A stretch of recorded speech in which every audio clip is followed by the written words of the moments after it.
400 కోట్ల రూపాయలు విలువైన బంగారం ఒక లిక్కర్ కంపెనీ కొనింది అంటే ఎవరికి వెళ్ళిందా బంగారం? Simple question.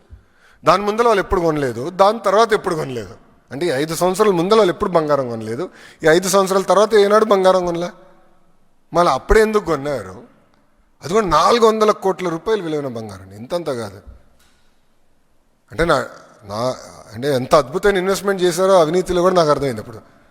ఎందుకంటే అప్పుడు బంగారం ధర కూడా తక్కువ ఉండే, ఇప్పుడు విపరీతం పెరిగిపోయింది. అంటే క్రిమినలైజేషన్ ఆఫ్ పాలిటిక్స్కి ఒక అద్భుతమైన ఉదాహరణ ఒక్క లిక్కర్లోనే అడ్డగోలుగా క్రిమినలైజేషన్ చేశారు. ఇప్పుడు ఆధారాలతో మాకు దొరికినాయి. అదాన్ డిస్టిలరీస్కి డబ్బు వెళ్ళింది, అదాన్ డిస్టిలరీస్ నుంచి పిఎల్ఆర్ కన్స్ట్రక్షన్కి డబ్బులు వెళ్ళినాయి వితౌట్ ఎనీ అగ్రిమెంట్. అదే జగన్ గారిది అంటున్నాడు ఆయన, అదే అర్థం చేసుకోవాలి స్వామి మీరు. ఇది డబ్బులు నాది కాదు జగన్ అని చెప్తున్నాడు ఆయన, అది అర్థం చేసుకోవాలా. అంటే మీరు చూడండి ఎంత అన్యాయమో. చెక్ అండి, పిఎల్ఆర్కి వెళ్ళింది కాదని చెప్పమనండి, వాళ్ళు నేను ఛాలెంజ్ చేస్తున్నా ఈరోజు. పాపాల పెద్దిరెడ్డిని నేను ఛాలెంజ్ చేస్తున్నాను, రాలేదని చెప్పమనండి, ఐఎమ్ ఛాలెంజింగ్ హిమ్.